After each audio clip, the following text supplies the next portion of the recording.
Welcome to the First Read Ultimate Spider-Man podcast, where we break down Bendis' iconic run on Ultimate Spider-Man, issues 1 through 160 in Earth 1610. I'm Zach, and New Jaw Who Dis is with me. What's up? That was the only other... I was about to say, how many weeks are we going to do this? 2. I wrote 2 Jaw references. I'm done with them now. Nice. Well, I've got some big news I wanted to drop for the listeners here. Okay. Yeah, make sure you head on to your whatever crypto exchange you use and check out Webcoin. It's going to the moon, baby. Yep. Money hands. Or diamond hands. It's diamonds, right? Yeah. Okay. It's web hands. Yeah, that's right. You know, because we're going to hold on tight.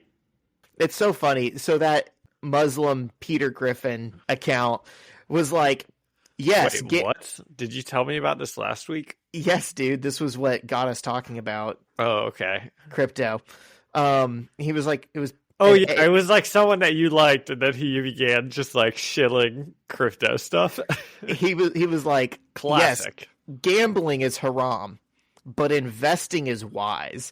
And this crypto that we're launching, listen, it's backed by AI, so you know it's good stuff. Yeah. We used an algorithm. Yeah. I don't know. Maybe it is. Maybe everyone who invests in the Imam Peter coin is going to be rich and laughing at us. Zach, what are you doing today after we pod? Oh, well, that sounded oddly specific. I told you that I couldn't hang out because my wife signed us up to go feed homeless people. What a guy. Yeah. Oh my gosh. I wasn't gonna... Guys, Zach doesn't just talk the talk. He walks the walk. Okay? Well, my wife signed me up to walk the walk, but yeah. Nice. Yeah, it'll be fun. Will it? No. It was last time. Was it? Okay, good. I don't think I've done... Is that Shyla? Yeah, she's standing over my shoulder. Did I say something bad? Oh, I can't. Apparently that made her sound bad. No, it didn't. It made her sound like a good person. I know. She's a f***ing saint. Cool. Well, good. What about you, John? What are you doing after this? Well, I'm not doing anything more important than feeding the homeless. Well, what am I doing? I'm hanging out with my sister, so it'll be fun. So guess what this past week was? The volleyball tournament. It was the volleyball game yesterday. You wiped the floor with some 8th graders. It was the annual teachers versus 8th grade volleyball game yesterday, and I did wipe the floor with some 8th graders. I was going extremely try hard from like the very first points. Because, you know, there's obviously a ton of teachers and there's a ton of 8th graders. So it's not like we all play at once, right? It's like 5-minute intervals. Sure. So I was out there first. So you have to run the score up so the other teachers don't fall behind. Yeah. So I was out there first. You know, we put some of our strong players out there first. And then there were 9 different groups.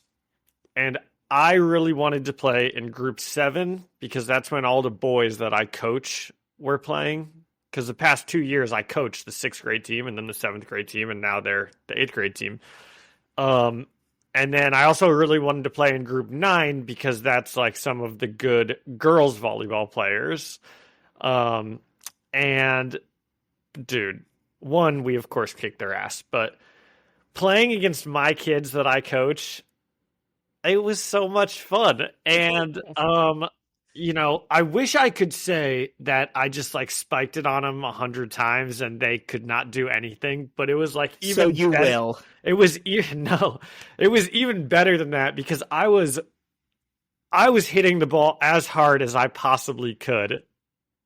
And they were winning the points. It was like extremely frustrating, but also, you know, I was like a proud coach out there. Like I had all their parents coming up after me afterwards being like, you coached them up too good. Like it was insane. It was very fun.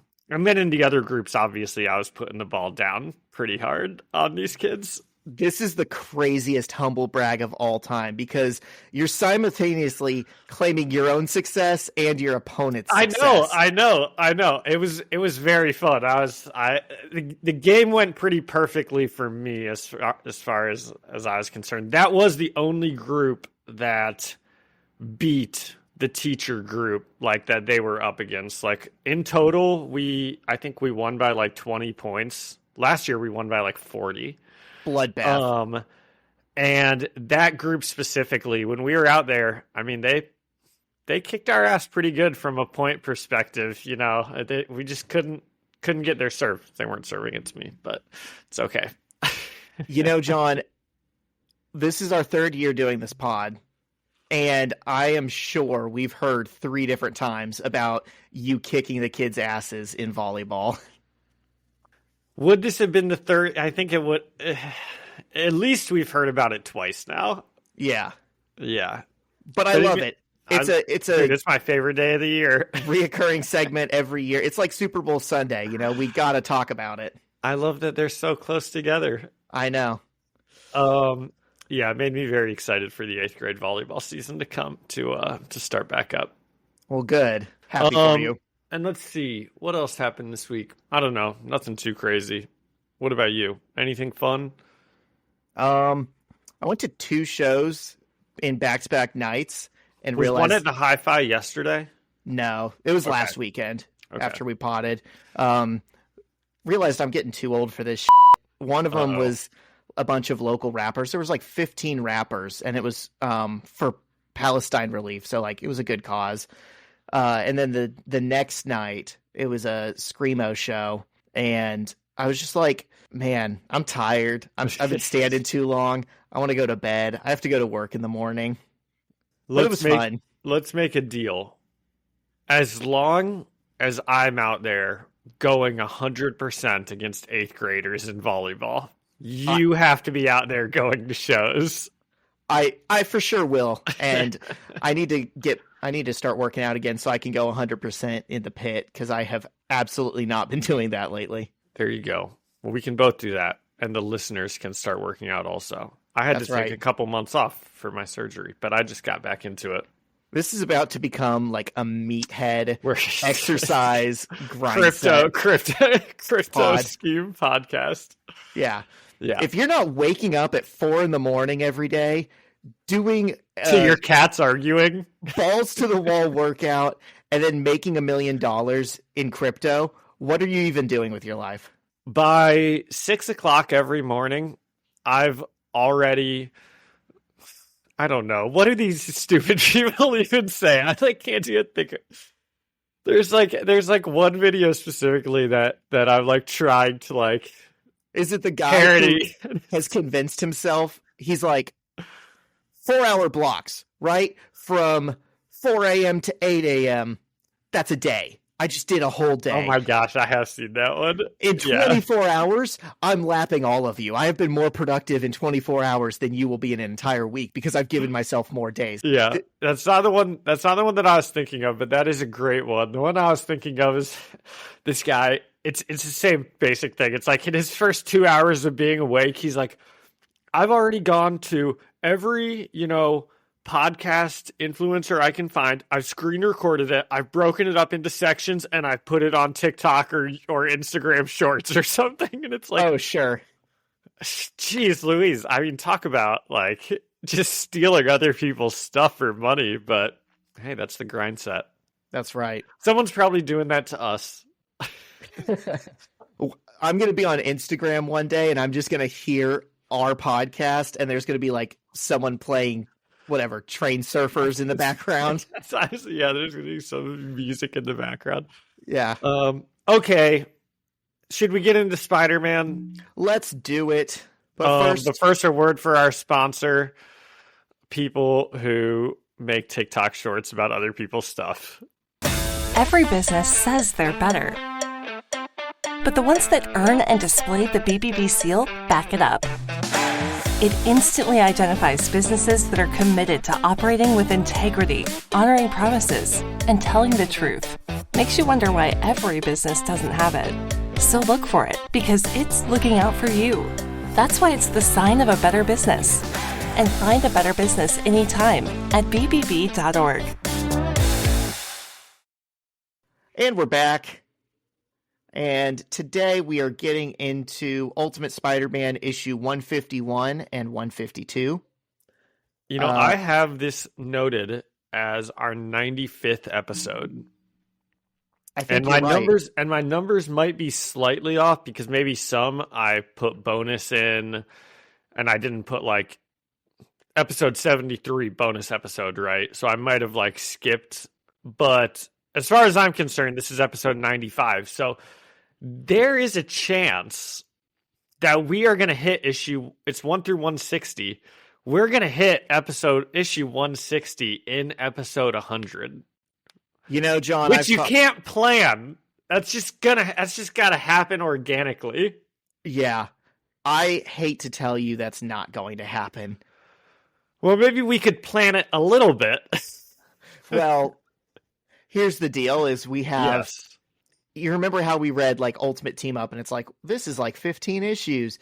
We've got another one of those that we're starting next week. John, the grind never stops. So by issues 1 through 160, it's a lot more. There's always an asterisk. Okay. I was thinking about this well, the that other would have day, been though. fun.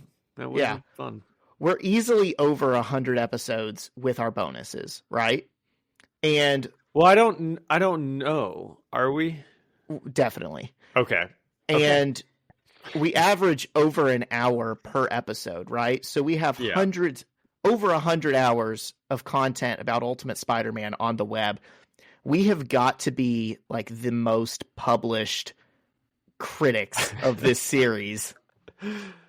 We have to have the record for like most opinionated Ultimate Spider-Man fans on the internet. We must most opinionated describes strong opinions, though. We are on the record about everything. There you go. If anyone listens through the YouTube videos, they wouldn't be able to hear this because what I was about to say is I can't get the last week's episode to generate a video for me to put on YouTube. So, but then as I was saying it, I was thinking, and those people wouldn't be able to hear this to know that because I can't generate the video for it. So, you know what? I'll get one eventually. I may have to renew that thing. That might be one of the perks of bonus of like the higher tier of Riverside. Okay. Well, that's Red Circle. Oh, okay. Someone called a Better Business Bureau. We need a little bit of funds here. We need a cash infusion. Yeah. Okay, start us off. 151. All right. This one's written by Brian Michael Bendis, art by Sarah Pacelli, colored by Justin Ponzer, lettered by VC's Corey Petit. And we open on... And we've got the Ultimates on the cover. And young Zach was probably going nuts. He saw the Ultimates on the cover. He said, surely that means the Ultimates will be in this issue. I was in high school by the time this issue came out. Is that still young Zach? Yeah, so this has the Ultimates on it. Let's see if they actually show up in the issue at all, or if this is just a sales thing. We open on 1 month ago. By the way, okay, sorry, one more tangent. It is Spider-Man related, though. So I did flip through. You know the last issue? It had like 40 extra pages of like bonus issues? Yeah. Bonus. Was that just bonus scenes from It was Ultimate Spider-Man Super Special from like 2002. Was that the only one it was? Well, the first 39 pages or whatever was an original comic. Yeah. And then the rest of it was all that super special. I don't know. I was kind of flipping through it and it seemed... Okay, anyway. It ends with Peter's speech about his heroes. Dad. Yeah. Why did he give that again? I didn't That remember. Was the class project. I remember the forever. class project and Kong did the Punisher because that's it. They show Kong's thing right before. Yeah. But I didn't remember what happened that made Peter so like sad or introspective or something. You know, it looked like something had happened, right? Mary Jane throws him a look or Gwen throws him a look or something right before he starts talking. Yeah. I mean, this would have been like 2 years ago for us, but I think it was around maybe the Venom arc when he's like looking into his dad's science and stuff. And he's like, wow, he was on the way to cure cancer. Oh, okay. And he talks about all those other heroes. That's Yeah. a good one. You get some good artwork thrown in there of everyone. He mentions every superhero by name just to say they're not as great as his dad. He is. He's like, and Doctor Strange and his magic. Not as good as my dad. Captain America, we love the guy. He's like second all time behind my dad. That rules. Okay. Can I get to my issue now, John? You can get to your issue now. All right. Guys, Zach has somewhere to be after this. He's got to go. We open on 1 month ago, and it's Black Cat. We miss Black Cat. Remember her?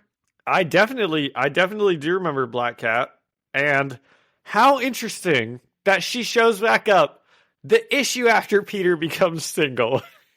It's kismet. It is. Yeah. Except last time she threw up on him because she realized he was 15 and she had kissed Oh, him. man, I remembered that. Or I had forgotten that. I just remembered it. Darn it. I was thinking she was Peter's age. I was thinking we were going to get another Peter relationship. Nope, not here. But Okay. she's fun for us to look at. And she's on a rooftop and looks pretty proud of herself and she's setting up a big sniper gun. And we see she's looking at Kingpin. She's finally going to do it. Because remember, her whole deal this entire time has been that she wants to kill the Kingpin. And she's got him in her sights. And just then, Mysterio blasts him through the window and the big man falls to his death. I promise, like 2 days ago, I was thinking about this run and I was like, where in the world has Mysterio been? Like, they just like forgot about him. I was like, when is he going to come back into this run? And there he is. He scurried away on that bridge that one time and we never saw him again. Yeah, it was like when he like did a Hulk illusion, right? Yeah. Yeah. So this is a flashback to, I think, the first issue back from Ultimatum where he killed the Kingpin. Yeah. And he looks And- as stupid as ever. The Kingpin? No. Mysterio? That's right. You don't like the flames. I don't like the way Mysterio looks. Yeah. And I'm the number one most published critic on the internet right now about this. So I know a thing or two. Well, let me just say, I like the way Felicia looks. She looks cool. And She looks very cool. she cannot believe herself. She's like, are you f***ing kidding me? The guy that I just came here to kill and another dude gets here first. And she's like watching him fall and she doesn't know what to do with herself. And we get this scene where Mysterio is kind of standing in the window and he's looking at her and she's looking at him. And they're like, don't know what to do about this. We were both here to do the same thing. And she just leaves. So we cut to present day. Can you like spoil something? Do we ever find out what's the deal with his fiery head? No, that's just the way he looks. Dude, that's so annoying to me. I know. I keep wanting to call him Electro because he looks like Electro in the movie. And I have to keep remembering, no, that's Mysterio. I don't like it. Anyways, present day, Midtown High School, cafeteria at lunch. Peter is, I guess, waiting on Gwen to call him or text him. He's like looking at his phone and he's like, come on, Gwen. And Bobby and Johnny come and sit down. And Johnny's like, hey, did she call back?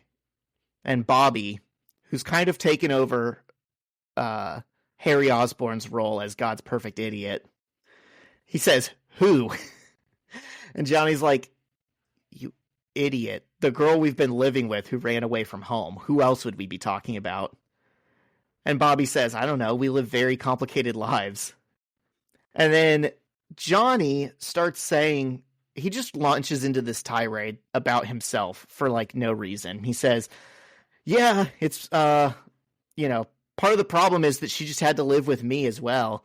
He says Peter just can't understand how hard it must be for a girl to be around someone as handsome and famous as himself. And he says the Fantastic Four were basically the Beatles of superheroes. And he's like, I know I'm not the reason why she left, but it's got to be part of it. And it might be. We can't rule it out. Yeah. Did Gwen and Johnny ever date? No. Okay.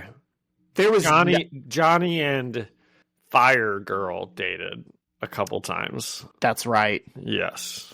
Liz Allen. Yep. And he kind of had a flirtation with Mary Jane, too.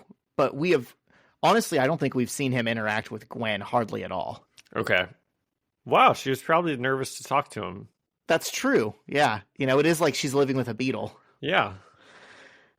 And Lana Baumgartner walks up and asks if she can sit with the boys.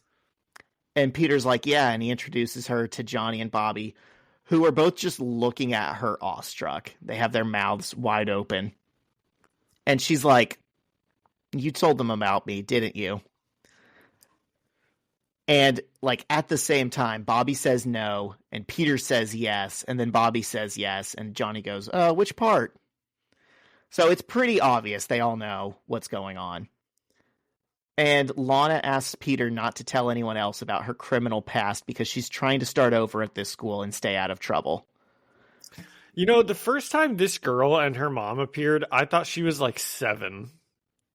They've definitely aged her up, it seems, because I thought that as well. Yeah. Because he remarked, Peter said something like, wow, what a potty mouth on such a young girl or something. And then she ends up being his age. So Peter promises not to tell anyone else about her criminal past. And Lana looks like she's about to maybe start crying. And Bobby says, what are you doing Friday night? And he misread the scene very badly. She's like, are you seriously asking me out right now? And he's like, maybe. And she just looks disgusted with him. Shoot, Bobby. That's right. You miss 100% of the shots you don't take. Yep. Guess what? He didn't have a date before. He still doesn't have one. Nothing changed. That's right. This just reminds me. I guess that's not a great lesson to. But something could have changed, I guess. That's the point I was making. Do you remember Ali always saying, this was our boss? I was thinking about Ali. I went to Walmart today, and I was thinking about Ali today. I promise. Because I had to pass some AT&T people who were, selling stuff. And I was thinking how he would always... Dude, this sucks. Okay, here's exactly what I was thinking about. And then then I'll let you go because I interrupted you 100%. Thank you for recognizing. I was thinking about how he and Paige never had that great of a relationship. Not to put either of them on blast, people who will never listen to this, and how he'd kind of treat her badly, right? And then he'd always be like, dude, there's just no woman who's more important than my business, I just do anything for my business, blah, blah, blah. And I was just thinking to myself, walking around Walmart, I'm like, man, Ali was such a douchebag. Yeah. I can still remember anyway finding out that they were a couple in Chicago at that volleyball place. I had just let my guard down and started having drinks, and they were all hitting.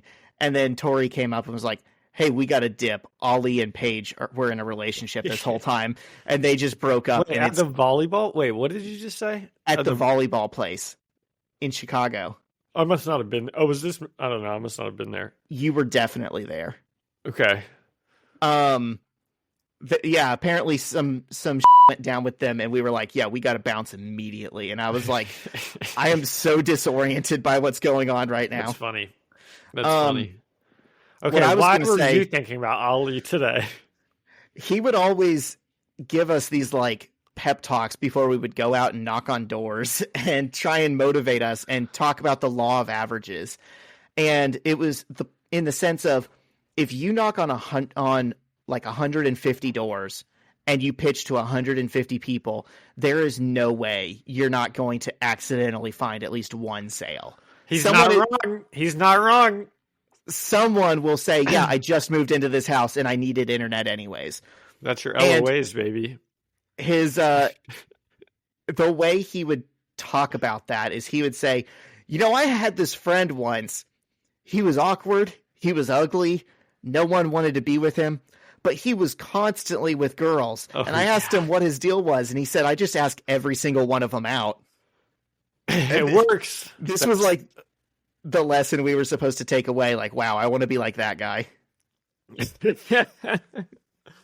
Yeah, I want to be like Bobby Iceman, X-Men. Drake. Yeah. Oh, good times. Good times. Okay, so the scene ends. So you know what? Maybe it does work. Maybe she does say yes. We don't know. I think that she will eventually. I think they've been setting up this Bobby-Lana relationship. This is a couple issues now. They've been setting it up. I think there's something there. I think he wants there to be something there. We'll see. You could be right. Yeah. All right. So we cut back to 2 weeks ago. So that's 2 weeks after Kingpin's murder. Black Cat breaks back into the crime scene and accesses the vault in Kingpin's office. And Mysterio sneaks up behind her with a revolver, and they start chit-chatting. And they both seem to know who the other one is. Not from, like, past experience, but, like, they've read about each other. Game respects game. And he asks her about her luck powers and how they work. And he says he wants to hire her for some team he's putting together for his own goals. Does she have luck powers? Has that been said before in the comics? Not in this run, but yeah. Oh, really? Yeah. Things just kind of go her way. Not like... Domino? Yeah, it's not like all the time. It's not that overpowered, but yeah, I mean, like if she's falling, she'll land on her feet like a cat or something like that. Okay. And Black Cat is non-commitmental about joining his team. She just wants him to let her take what's in Fisk's vault. And she's like, how about I take what's in the vault and I think about it? And he is convinced that she's going to betray him, so he just decides to shoot her. Felicia touches the gun, and it seems like somehow it catches on fire. It's unclear. And she says, that's how my good luck powers work. And she kicks him in the chest, and they start fighting. And she looks really cool. I know we've talked before about our favorite girl in this series is whoever the last one we saw is. Right now, I'm the world's biggest Black Cat fan. Hey, I think her and Peter should get together. I already said it. That's a good way to put it. Whatever pretty girl was on the page last is who Peter should be dating. And so it looks like she gets a good couple hits in, but then he throws her into a window and it cracks and bloodies her face. And she's like, screw this, I'm out. And she jumps back out through the hole in the glass that she used to come in and grapples onto a roof across the street. And Mysterio goes to check the vault to see what was so important to her. And it's like the Pulp Fiction shot, whenever they look in the briefcase. We don't see what they're looking at, but we can see their expression, and he's pretty impressed by whatever he's seeing. Is Mysterio a religious character? No, not particularly. Okay, so this picture of him, like the one that's long and tall, the very first panel on that page, he definitely has like what would appear to be rosaries around his hand. And did he like just pick that up? Is that like, was it in the safe or something? Don't those look like rosaries to you? I mean, I don't know what else they could be looking. Yeah, that's like a good catch.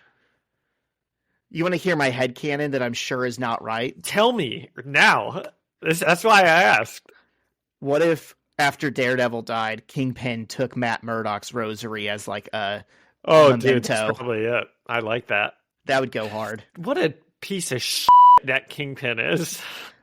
This is your favorite guy. I know. I love him because he's such a piece of shit. You know what I saw the other day? Tell me, and then I'm going to tell you two things about Kingpin. Vincent D'Onofrio is going to be at Indie Comic Con. Is he? Yeah.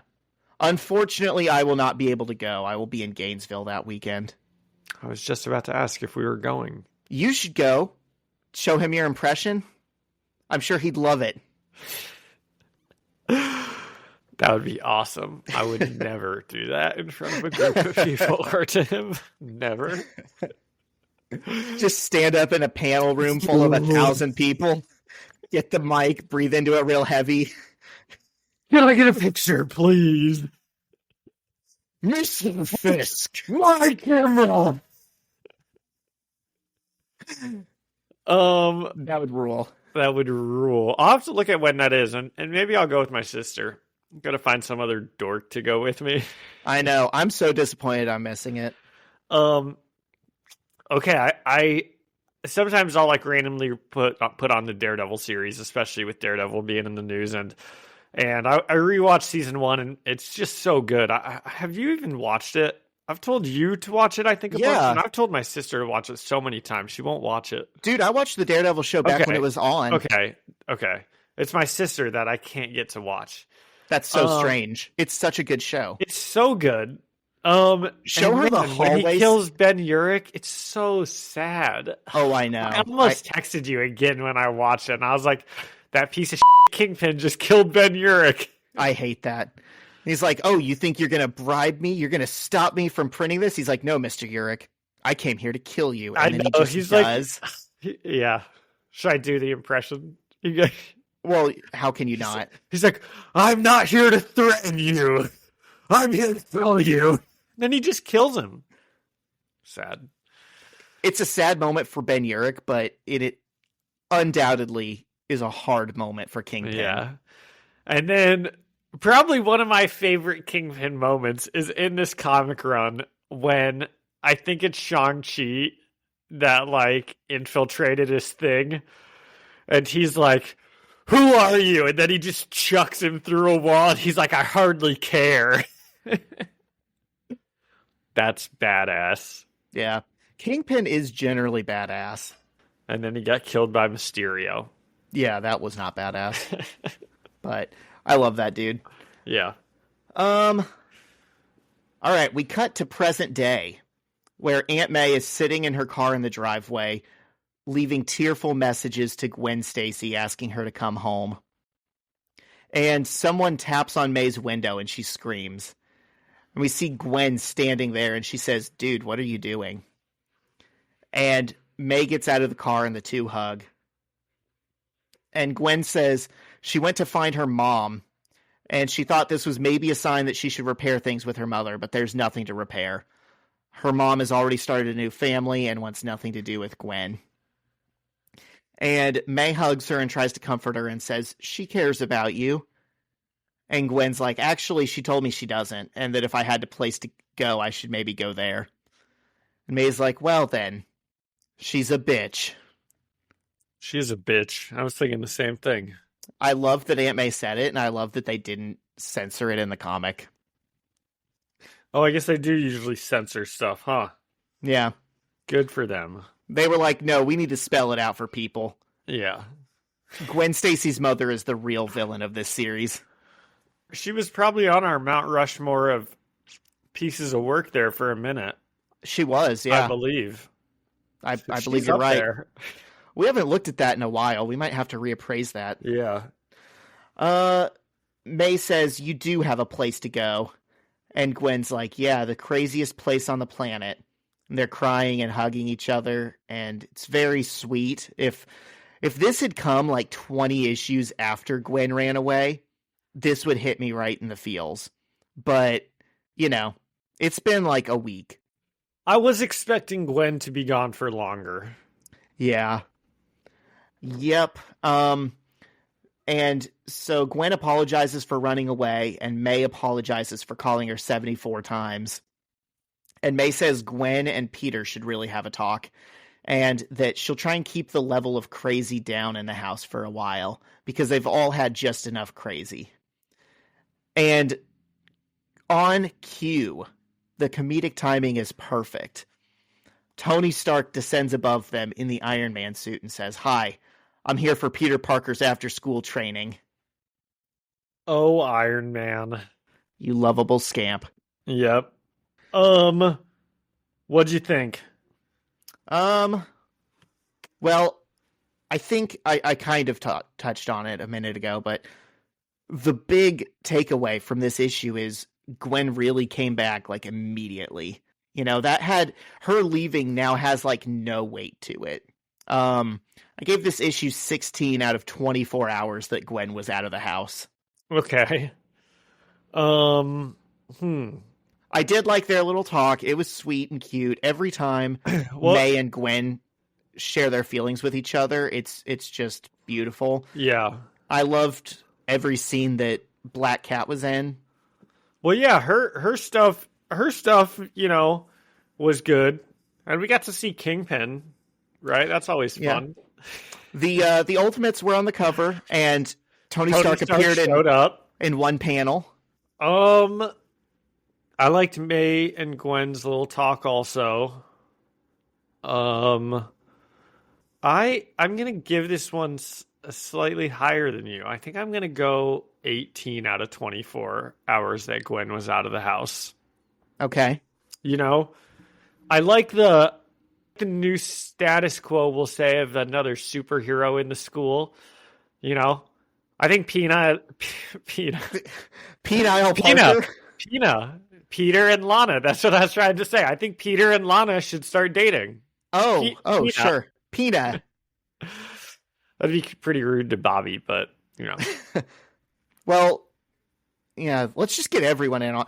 The thing we haven't done yet in this series is polycule. Polycule? What's that? Oh, John, you're so behind the times. It's a like relationship polygamy, but just for relationships. It's a relationship with multiple partners, yeah. Dude, the kids these days are just wild, man. I watched something on TikTok today. I didn't watch it on TikTok. Like, I watched something about TikTok, you know. And it was just going through some of these, like, stupid challenges that the kids are doing. And simultaneously, while I'm watching it, I'm like, there's no way kids are actually doing this. This is like the media being like, these kids and doing their dumb trends. But then, like, there's actual stories of it, like, happening. Like, there's, like, something called, like, a skull breaker challenge. Have you heard of that?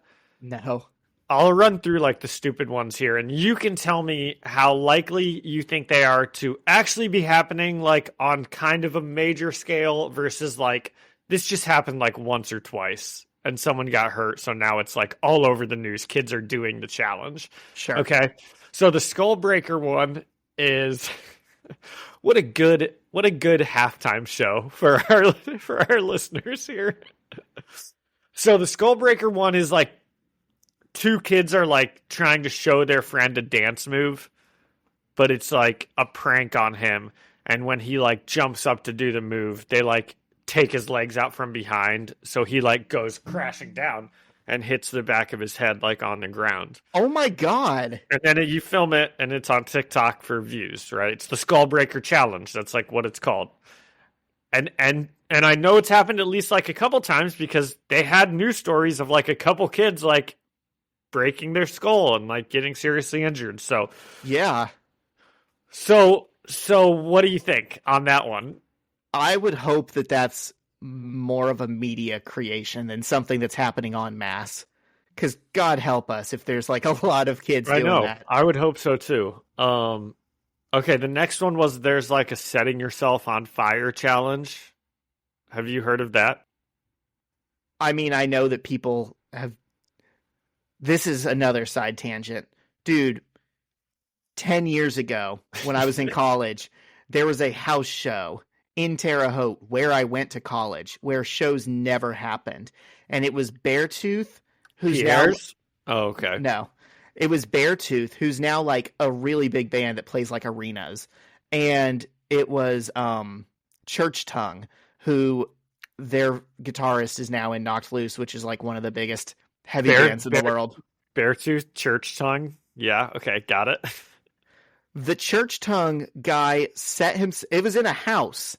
and he set himself on fire. And there's just videos of this guy in a kitchen in Terre Haute on fire, shredding. And it like went viral. And I knew about the show before it happened, and I didn't go. And I've been kicking myself ever since then, because it's like kind of a historic moment that I was uniquely positioned to be a part of. That's insane. So would you say there's a chance the kids are actually doing this? Yes, I believe it. Well, it at least happened a couple times, right? Because there were news stories about people burning themselves. Okay, another one was, there were like two more. One of them was like a hot water prank. You like drink hot water through a straw, or you just like pour hot water on a friend when they're sleeping. And then it was like causing 3rd-degree burns. And definitely real. Apparently the girl who actually like drank it through the straw ended up like passing away from an infection or something. Really sad. Definitely real. Yeah, I could see that. Why are so many of these pranks just like involving f***ing over your friends? I mean, we used to have that. You know, we would ball tap our friends just to laugh at it and stuff. Dude. Or maybe I just was friends with psychos. I don't know.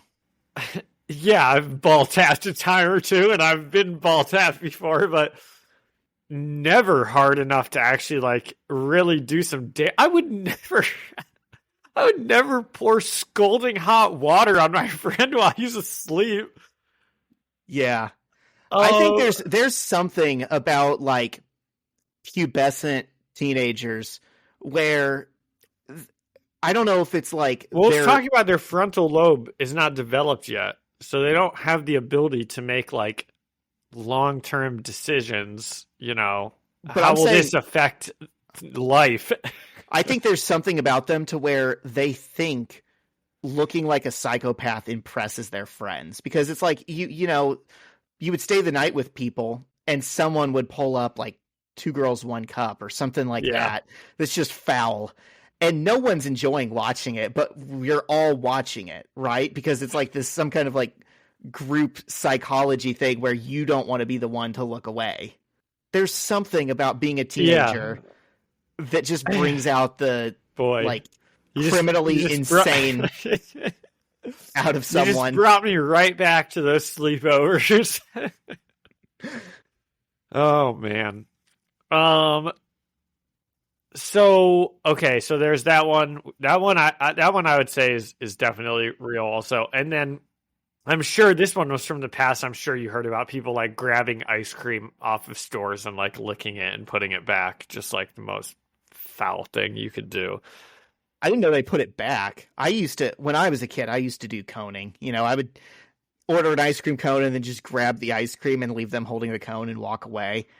And really the joke's on you, because now you're holding ice cream. You have to wash your hands when you're done. That's pretty funny, because there's no victim to that prank. Exactly. You know? It just rattles them. That's actually pretty funny.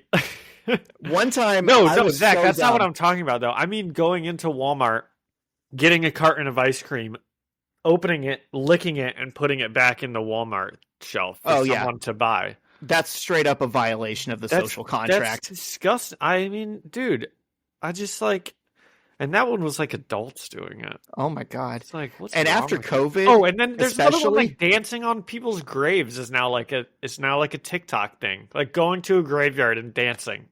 And I don't really care. I'm not a clutching my pearls person that's like, how dare you, the sanctity of their burial.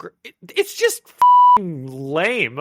Like, that's the biggest problem with it. It is, and they look so stupid, just like being in a graveyard dancing out. It's just like, dude, what's wrong with you guys, man? Anyway, the kids are not all right. The world is going to get just stupider and stupider. Dude, I've got no problem with anyone banning TikTok. I know we probably talk about this every week, but I know we probably TikTok about this all the time. But yeah. Anyway. Okay. What were you about to say? What were you saying? I don't remember. Should I go back into Spider-Man? Let's get into issue 152. Okay, issue 152. So this is written by Brian Michael Bendis. We've got dual artists, art by David LaFuente and Sarah Pacelli, colored by Justin Ponzer, and lettered by VC's Corey Petit. And Zach, have you noticed that we don't have a inked by anymore? We used to have that for a really long time. We aren't getting that anymore.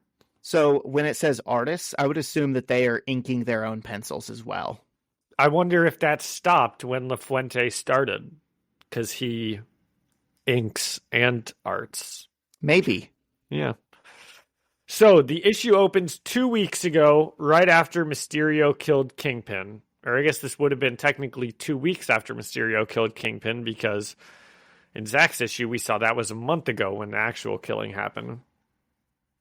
And we're hearing the speech that we heard before, that he gave right after he killed him. And I'm going to do my bad Trump impression because I get so much enjoyment out of it. I forgot we did that bit. How? It was your bit that I stole. It's been a minute.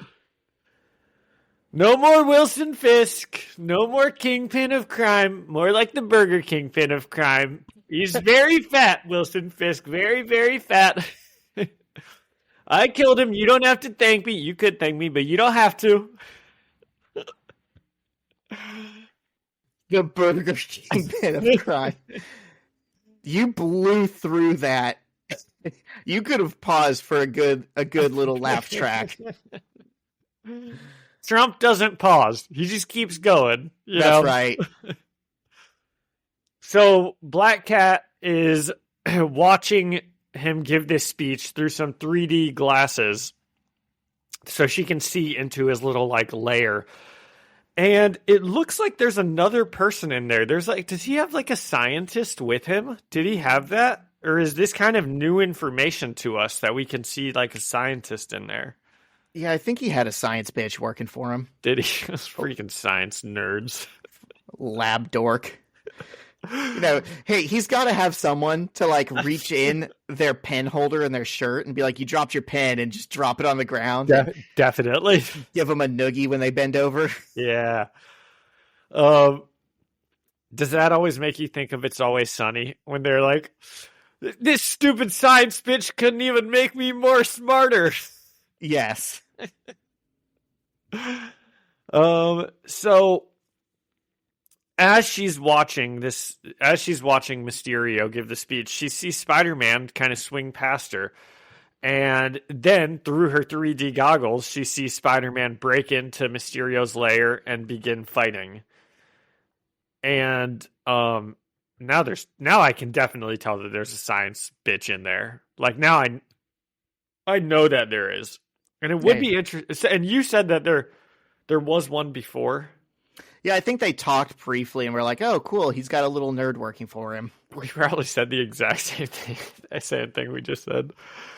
So Mysterio and Spider-Man begin fighting, and then Black Cat sees a big explosion that happens, and she watches Spider-Man get everyone to safety.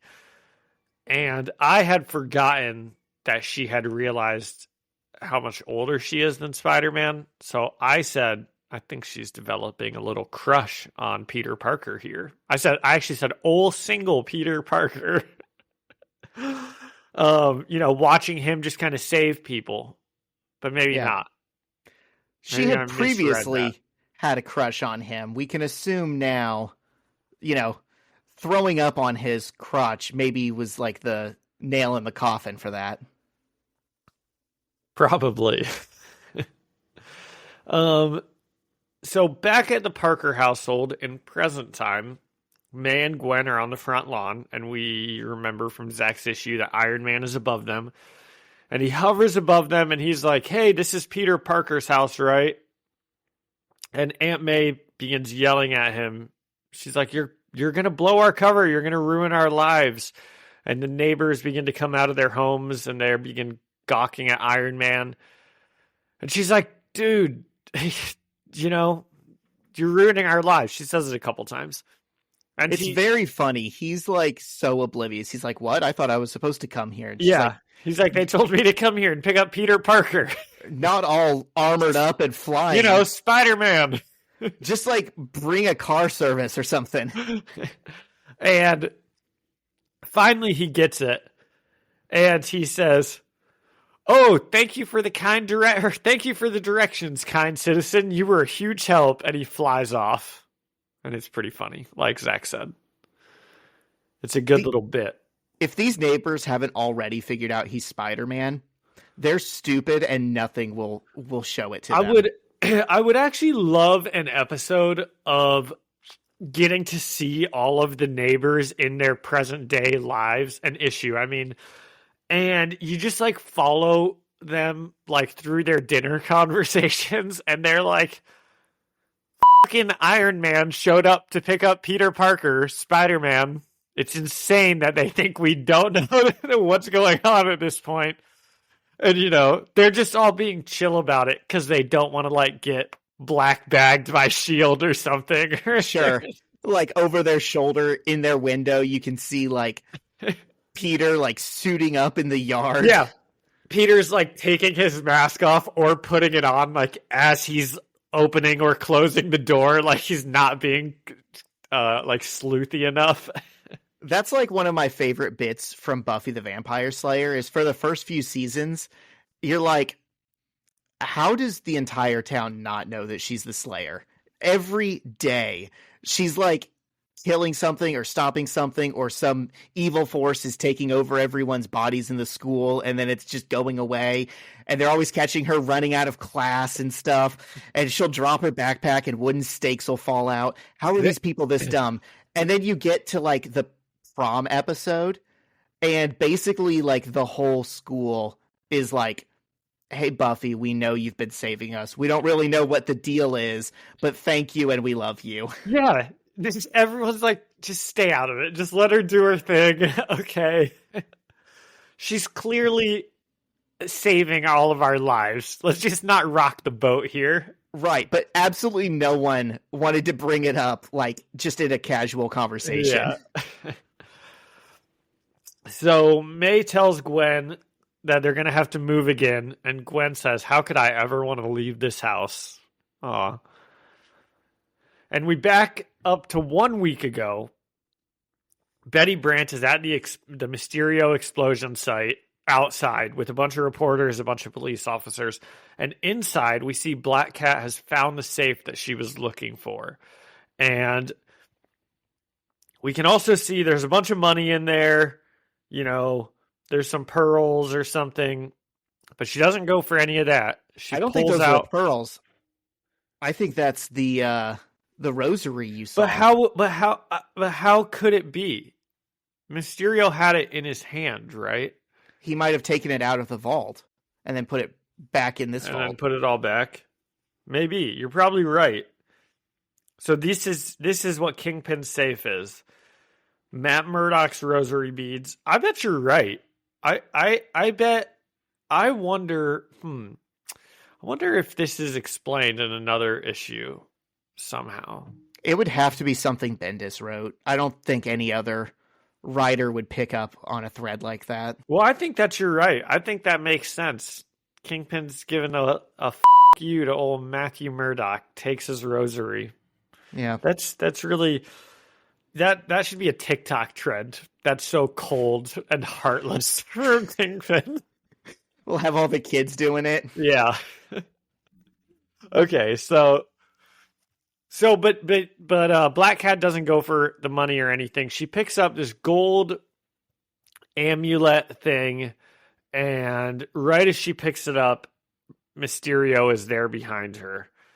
And the two I don't of even them, know what this thing is, but I already know it has to do with Moon Knight. Okay, I thought so too. I was like, this is a Moon Knight thing, it looks like. This looks Egyptian as hell. Yeah, it looks straight out of Moon Knight, but I don't know that it is. Is it? Anyway, I guess we'll see. Guess we will. I guess we'll see. She knows what it is. Maybe it has to do with cats. You did just say something, though, that I'm going to... it'll come back in a sec. So, what, did you just give a head nod to someone? Yeah, the mailman just came in. Right on. He came in? It's my cousin. He was bringing in a package that came. Yeah, dude, the milkman comes in, gives my wife a kiss on the lips, smacks her on the butt, and goes on his way. Is that not what happens in everyone's house? I give him a head nod, and he leaves. All about that milk, baby. Make you big and strong. That's hilarious. So Mysterio's behind her. The two of them explain that this gold thing is a zodiac key. They kind of give us some exposition, and it's a secret talisman that helped keep the Kingpin in power over his men. And that's all that they really say about it. And Mysterio asks her for it, but Black Cat's like, you don't even know how it works. And he says, neither do you. And she says, wrong. And the panel begins to light up with some orangish light.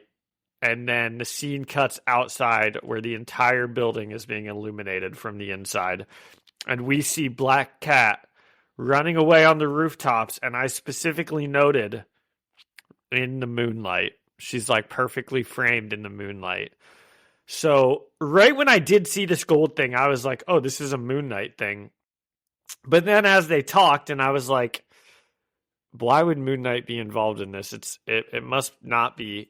And I kind of forgot about it. But then combined with her running in the moonlight perfectly, you're probably right. This is a Moon Knight thing of some sort. Dude, you remember? Oh my gosh, and Kingpin didn't Moon Knight try to go and that's who he threw through the wall and said he didn't care? Or was it Shang-Chi? I don't remember. I can't remember, but do you remember when Moon Knight was like, they were like, you're going to go undercover and you're going to become Ronin. And he was so crazy. He was like, he lost the undercover part. Immediately, he's just like, okay, cool. I'm a villain and I work for Kingpin. He was like, okay, I'm Kingpin's front-hand man now. And I forgot any other reason I'm here right now. He's like, what do you want, boss? I'm your most loyal servant. And Kingpin was like, I know you're playing me. And he just shot him in the head. Did he? And then he got into a coma in the hospital, right? He woke up. He just walked it off. You know, the key to getting shot in the head is you just got to thug that out. It's multiple personality disorder. That's right. He only shot one of the personalities. Exactly.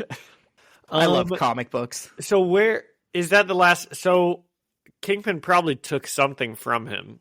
I don't know. I hope they explain some of this stuff. After school, Peter, Bobby, and Johnny are walking home. And they're working on their superhero pickup lines.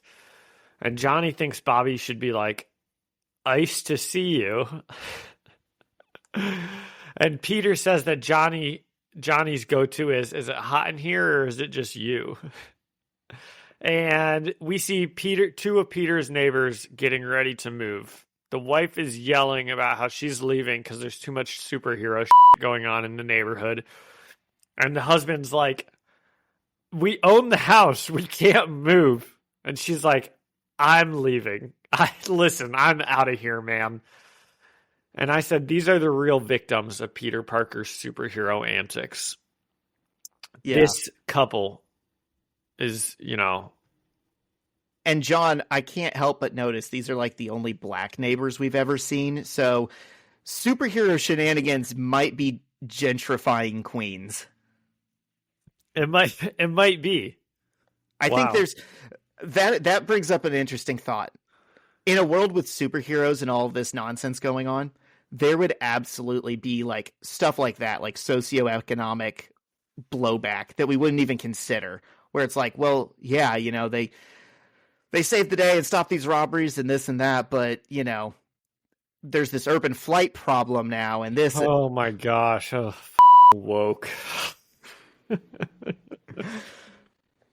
I can't help but think that if there was superhero shit going down in the neighborhood, okay, I can't help but think, just strictly from my experience of doing door-to-door sales in different types of neighborhoods, I can't help but think it would be the whites. That would be like, I'm going to call my HOA on Tony Stark if he shows up again. And the black people would be like, this is fine. I'm just minding my own business over here. Maybe, yeah. Anyway. I think it would be different for different I think seeing Luke Cage in a black neighborhood and seeing the Punisher in the black neighborhood would have two very That'd have different vibes. effects. Yep. Yeah. Definitely. Okay. Well, as we all know, Punisher kills dirty cops, so. Punisher kills whoever is in his way. That guy's unwell. He is. I can't wait till we get to talk about all the woke stuff that you texted me about this past week at the end. That's what they come for. So the kids are like, I wonder why there was more superhero stuff going on in the neighborhood. Why was Iron Man here? And then they walk into their house and Gwen Stacy pops her head out. And the boys are pumped that Gwen is back, obviously. And Aunt May is on the phone with S.H.I.E.L.D. and she's raising hell. She's trying to get in touch with Carol Danvers to yell at them about this and that. And she's not getting anywhere. And May tells Peter that Iron Man was there to pick up Peter for his superhero training. And then Gwen is like, listen, we should talk upstairs. So as soon as they get into Peter's room, Peter just kind of starts like word vomiting everything he's been thinking. He's like, it killed me that you left. Can you hear my cats? They have been fighting since the middle of the night. And you can't do anything to stop them from fighting. They're in the spirit of Royal Rumble weekend. I mean, they're doing this. Omaha does this thing where when one of the cats is, she just doesn't like their vibe. She does this like low, your cats probably do it too. Oh yeah. Jubilee does that to the other two all the time. And the other, they just won't go away from each other. I'm like, just leave each other. It's a big house. Yeah, if you hate them so much, go to the other room. Yeah, exactly. That's not how they think, man. Anyway. They're territorial. Assholes. And so Peter's word vomiting. He's like, it killed me that you left. Yep. Speak of the devil, and it will appear. Zach's cat just jumped up behind him. And he's like, I know you're mad at me. You have every right to be mad at me. Leaving was the worst. This and that. And she's like, listen, just stop. Okay.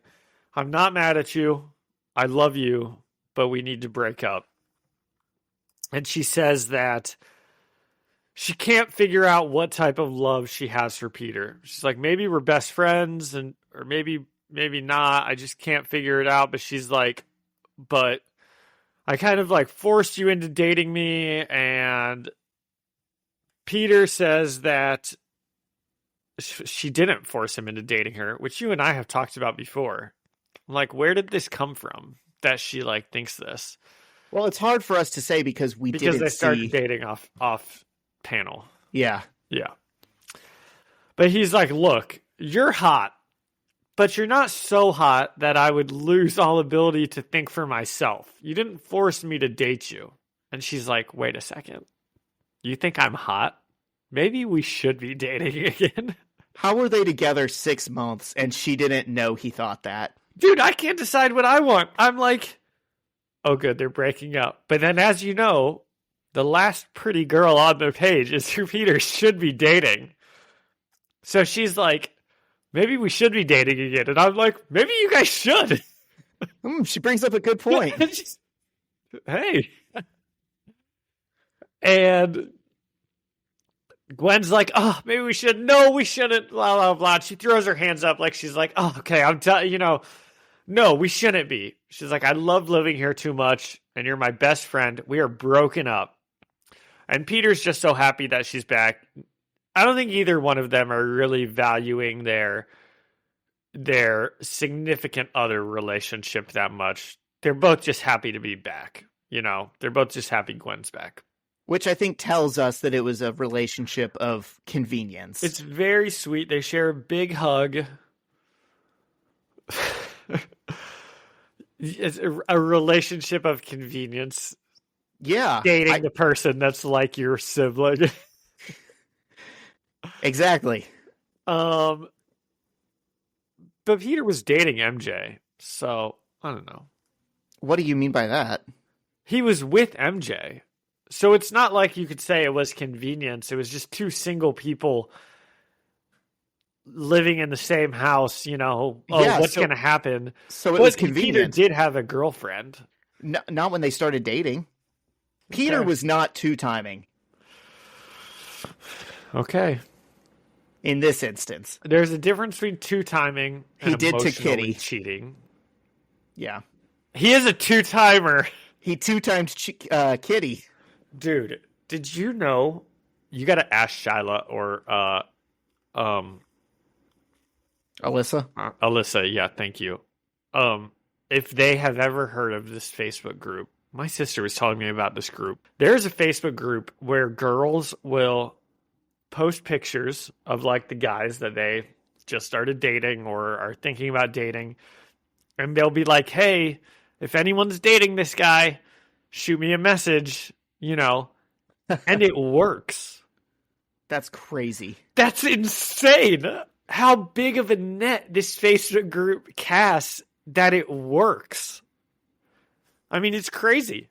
John, every week we get on this podcast and I learn something that doesn't make me feel good about living on this planet. Well, that is a good way to catch, that's not the worst way the internet's being used for, right? I'm not is to mad. catch men who are cheating, I guess I'm losing faith in humanity that there's that many cheaters out there. I just can't believe how wide of a population net this cast that it's catching anybody at all. Yeah. That is impressive. I know it is. Where were we talking about these two-timers? My issues always go so far off the rails. These kids just had the most wholesome breakup ever. They shared a big hug. It was pretty cute. And as they're hugging, Peter gets a call from the one and only Tony Stark, and he begins changing into his Spidey costume for his first day of superhero school. And it's pretty funny. Tony's a funny guy. He asks Peter to apologize to his aunt. He's like, I'll buy her a car. And Peter says she won't take it. And Tony says, well, how about a muffin basket? And Peter says, crumb cupcakes. And Tony's like, deal. And yeah. That's like the most Robert Downey Jr. Iron Man dialogue I've seen in all these comics. I can hear him saying that. If there's one character, and I think I've been saying this since his very first appearance in the Ultimate Run, even back when it was just like an Ultimate Team Up. If there's one character that I think you can read really well in the actor's voice who's playing him, I think it's Iron Man. I think they did a really good job of, I guess it would be of casting Robert Downey Jr. and having him portray Iron Man so perfectly, but because the Ultimate Run came first, Yeah. But they're very similar. Yeah. This has aged well, because of the movies. We now read these comics and we think, oh, this person isn't like I saw him on screen. This person is like I saw him on screen. Iron Man 100% lives up to like the modern preconceived notion of what Iron Man is. Yeah. And Tony finishes the call by telling Peter that he's going to teach him how to be a superhero. And the issue ends with a full page of Spidey swinging through the city saying, teach me. Who's going to teach you? You think he was off the call by that point? What do you mean? You think he said that to Tony Stark? No, I think he said that to himself. I think so too. I also think it's a funny, meta commentary about how Spider-Man was the first superhero in the Ultimate Universe, to be published. His book came out before any other Ultimate Universe book. So it's in real time, the way we perceive it, he has been a hero longer than Tony Stark. That's funny. I wonder if that is some meta commentary. Feels like it. I'm going to give him credit for it. I'm going to say Bendis. I will give him credit for it too. Meant that. This was a good one. I liked it. I'm liking these last two issues. I think that they're definitely better than the first two that we came back to. I said 8.5 out of 10 crumb cupcakes. Yeah, I will give it the exact same score. This was just, you said earlier this one has a lot of dialogue. It's all good. I mean, it's just fun and wholesome and true to the characters. Yep. And I think it puts a nice bow on the Gwen and Peter dating arc that I would have rather it not been in here at all. But this is like a good way to put it to bed. Yeah. And now we can move forward. Yep. Gwen and Peter's scene was good. All of the Tony Stark things at the beginning and the end were both good. This Black Cat Mysterio storyline is catching me. I am very interested in what's going on with it. And I want to know how did this thing help Kingpin stay in power? Was he in power like magically? I hope not. That would kind of make him lose a little bit of his luster. Yeah. But it's still interesting. That seems to be the implication, and I don't love it. I don't love it either. But he should just be that guy. I don't know. He was way in power before he beat up Moon Knight also. Right. So it's not like it could have been that great. You know, I just hope they explain it a little bit more. Maybe he didn't get it from Moon Knight. I mean, there's so much that we don't know. Exactly. Right? They're just introducing a new relic with its own lore and concept. Yeah. Okay, pretty good. And next week it says Spidey gets schooled. And he's all tied up in his own webs hanging from a building. And Iron Man's just watching him like, oh, kid. It is like that. It's like what Captain America said happened with him. Yeah. But we will not be reading that. So next week, we're actually starting this other series that I told you about. We're going to be reading Ultimate Enemy, issues 1 and 2. Ooh, sounds exciting. I don't want to spoil what this series is about, but I can tell you are going to love it. Okay, good stuff. That's a good tease for next week. Yeah. It's going to involve something that John is a big fan of. Pretty girls. There's some of the... dude, it's comic books, of course. Okay, cool. Well, I'm excited for that one. And it'll be Super Bowl weekend. Oh, so actually we'll be doing the football issue. Well, maybe. Yeah, we might do a bonus. Kidding. Actually, since we're ahead, I think this is going to be the Super Bowl episode. How are we ahead? So the one that we recorded last week drops tomorrow. Oh, that's why I haven't been able to generate a video of it, probably. Because it's not actually out because yet? It's not out. Oh, you almost leaked our stuff. I did. Oh, wow. Well, that'll make a lot of sense. That'll be a fun... I said that at the beginning of the issue, and now we'll all get the answer at the end of the issue here. Wow, so the Super Bowl's tomorrow? Super Bowl is today, you guys, because we drop it on Sundays. Who's going to win? What do you think, actually, Zach? wait a minute. Are we off Spider-Man stuff? Let me look at the calendar. Super Bowl's the 9th, right? Yeah. The Super Bowl's the 9th. Yeah. Yeah, Super Bowl's today. Dude, let's go Birds. Go Eagles. They're not going to win. The league is not going to let that happen, but I want to see Saquon Barkley run for 200 yards.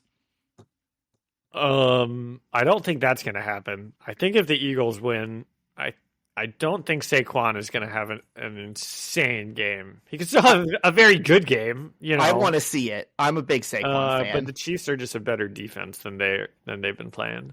I'm rooting for the Chiefs. I know that's lame. Just don't like the Eagles. You're a Swiftie. I don't care about that at all. I think Taylor Swift should dump his ass and date me. But, you know, if anything, I root against the Chiefs because I'm like, Travis Kelce, dude. But I am rooting for the Chiefs. I don't know why. I just something about them versus the Eagles. Actually, I do. It's because a guy in my fantasy football group is a huge Eagles fan, and I don't like him when he's happy. Dude, I have the exact same friend, and he is also the biggest Eagles fan, and it's so annoying. But, you know, my hatred for the Chiefs winning every single year is greater than my desire for him to lose. See, that hasn't been outweighed yet for me. I was rooting for every other team in the NFC besides the Eagles. Me too. But now that they're in it, I know. Eagles all the way. Well, okay, let's put some predictions out. I'll keep them in my notes here. We'll see who gets closer. Okay. What are you going with? Eagles 31-27. Close game. High scoring.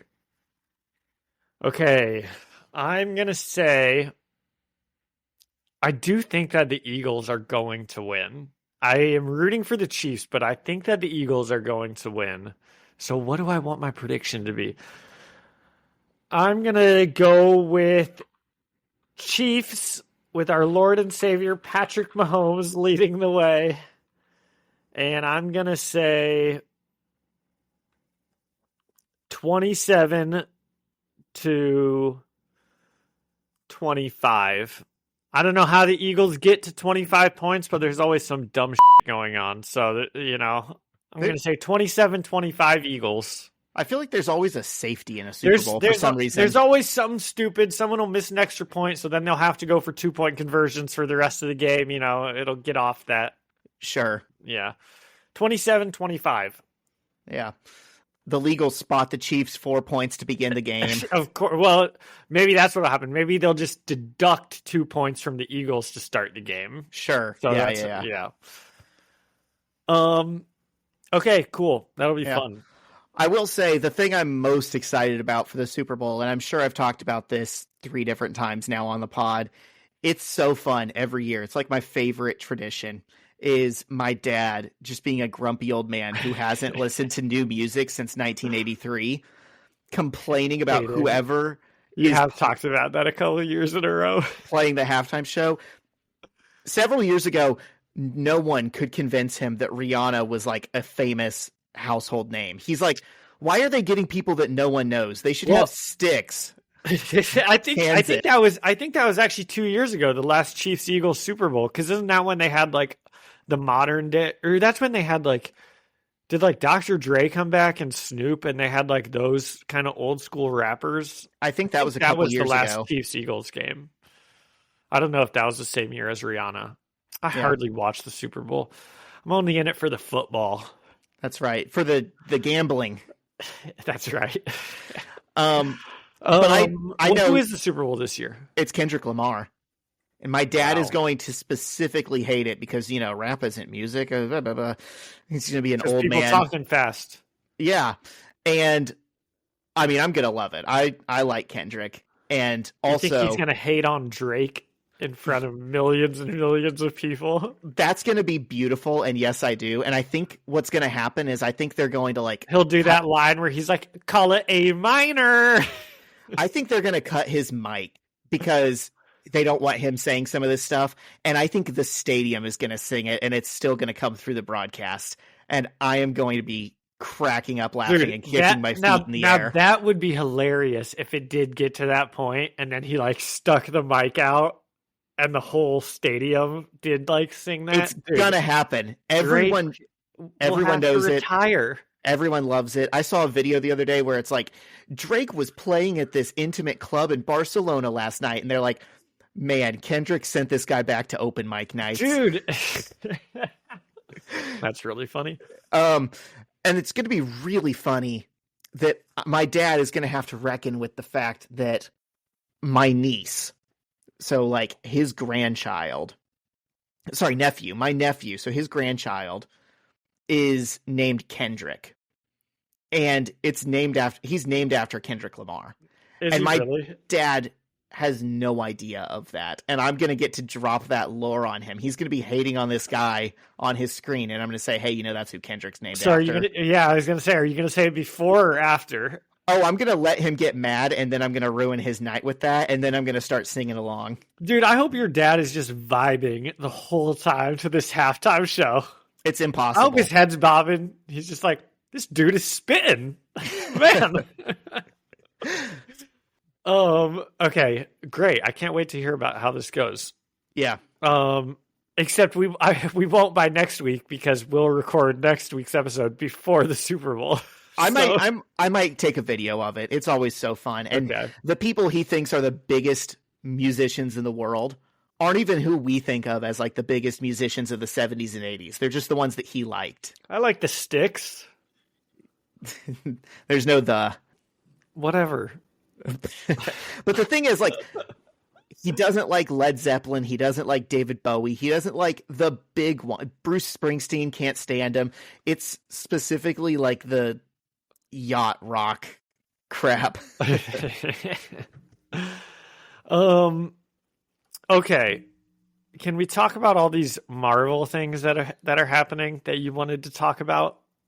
Oh, I don't know that I know that much about it, but yeah. Well, Zach sent me a text that said like something about the new Spider-Man show being woke or not being woke.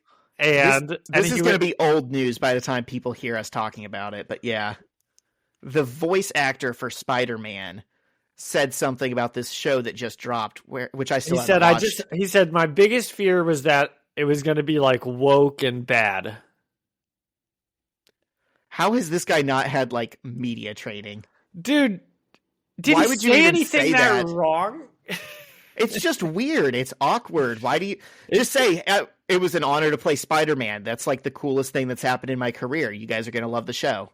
Yeah. I mean, definitely. Definitely. Okay. Well, I thought you were going to kind of come on here and rail on him a little bit more. I mean, I agree. It's just a stupid thing to say in general, right? But he's not wrong. When Marvel makes new stuff nowadays, I'm kind of like, dude, I wouldn't use the word woke, but I'd be like, I hope they're not just like pandering, right? It feels like phoning it in a lot of times. Yeah, like sometimes it doesn't. Like specifically when I think about Marvel going woke, this is something my sister and I still like joke about like all the time. But I'll just like walk around my house and be like, "You've got to do better, Senator," and it's the Anthony Mackie Captain America speech to the senator, like at the end of Falcon and the Winter Soldier. And it's just like him talking to politicians, telling them to be better. And he's like, "I'm a black man wearing the stars and stripes. Look at me." And I'm like, dude, this is just when people talk about going woke, this is what they mean. And it's just so bad. And I'm glad that the shows aren't like, I hate it when they're like that too. So it's because it's done bad, right? Yeah. It's not. There's people who hate it for like their personal reasons, and then there's people who hate it because it's like when you do it poorly and it's insincere, it makes bad art. And I think that's us. Well, I'm gonna give this guy some love, Hudson, whatever his name is, because I haven't seen the Spider-Man show, but after watching a couple videos about it, some video was kind of like talking about how blah blah blah, he shouldn't have said it, and he's like, and guess what? The new Spider-Man show is woke. It has a black person and an Asian person and a gay couple, and that is like a problem because that doesn't make. You're allowed to just have a diverse cast of characters. Like, it's good that the Spider-Man actor isn't being like, this makes it woke because there's all this stuff. Like, they have all this diversity, and he's still like, I'm glad it's not some woke bad writing show, Like, he's actually, I would say, using the term as correctly as you can, more correctly than, or I mean, I don't even know, but at least he's not using it as a way that's like, oh, there was a black person in my movie. This movie has gone woke, I didn't even look into it that deep at all to have an opinion. But when you texted me saying I was going to have to talk about something on the podcast, I looked into it. So now I have all these opinions about something I didn't even know about. Yeah. Good job on you. You should tell me that I should do better. Yeah. You've got to do better, Zach. I do. You're right, Captain America. If what he meant by it was it's not preachy, then cool. Yeah, don't be preachy. Don't. Yeah. Whatever. But like representation is fine. 100%. It's more unrealistic if you tell me that Queens, New York is just full of white people. Like that is kind of a red flag if you believe that to be true. Yeah. Well, anyway, I haven't seen it yet. Is it good? I haven't seen it yet either. We're going to have to watch it. We're going to have to talk about it. But just out of the gate, where we stand today on February 1st, 2025. That's like the storyline, is everyone's talking about this guy's comments. Yeah, it's probably fine. I don't know. Nothing I've seen about it has grabbed me and made me be like, I have to watch this show. You know? That's my biggest problem is just the way that, I don't know, like the sound, the theme song, I heard that and it sounds like very corporate rap, like the Reese's Puffs rap. I'm not in love with, dude, rap is not real music. The artwork isn't selling. That's what I was about to say. I'm not in love with the way it looks. Yeah. I understand it's supposed to look kind of like a 60s era comic kind of, but I don't know. I can be persuaded. Like I could watch it 100% and enjoy it and come in next week singing a completely different tune. Definitely. Maybe I'll check out an episode or two, however many are out. Yeah, I'm going to have to as well. Okay. And I think Daredevil might be coming out soon, but I don't know. Seems like Marvel just has a pipeline of things that are forever coming out soon. Right. Fantastic Four has been in the works. Fantastic Four is coming out soon. Since I was a baby, man. Yep. The new Captain America is coming out soon. Daredevil's coming out soon. And Doomsday and all that should be coming out soon also. So, yep. Superhero fatigue. What superhero fatigue? Never. And Superman's coming out soon. Or something. Something about that is going on. Okay, cool. You got anything else? I don't, man. I don't think that I do either. You got a jam of the week? I don't. What you been listening to? I don't think that I have what have I been listening to? I don't know. Do you have a jam of the week? I haven't really been listening. Dead Air. Dead Air. Yeah, I don't know. It just kind of hit me this week. I was like, Linger by the Cranberries is a good song. I should give it its laurels on the pod. Definitely. I don't think that's like breaking news to anyone, but that's just what's on my mind. Linger by the Cranberries. Well, I think that, if there is one song I've been listening to a lot, maybe it would be that song Psych, Life is Awesome by Bomb the Music Industry, which is like my favorite band. I'm so glad you like them this much. I like every time you talk about them, I just make a mental note and I'm like, oh, he likes them a little bit more than I thought he did. I promise that I do. Yeah. But that's a good one. It's really fun. Well, cool. You're easily a bigger fan of Jeff Rosenstock's music than I am, which makes it so frustrating to me that you won't check out his most famous music. That's what I was about to say is I still haven't listened to any of his solo stuff. It's just so fun to sing along to songs that it's always hard for me to listen to new ones. But then again, Bomb the Industry was new at a certain point too.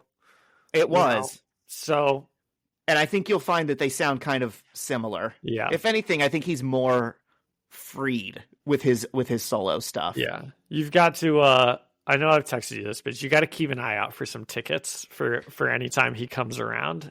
I am. Yeah. It literally just happened last summer, so I think we'll be waiting for a minute. Yeah. But I'll let you know. Okay. Is that it? Those were 2 good jam of the weeks. 2 good issues. Definitely.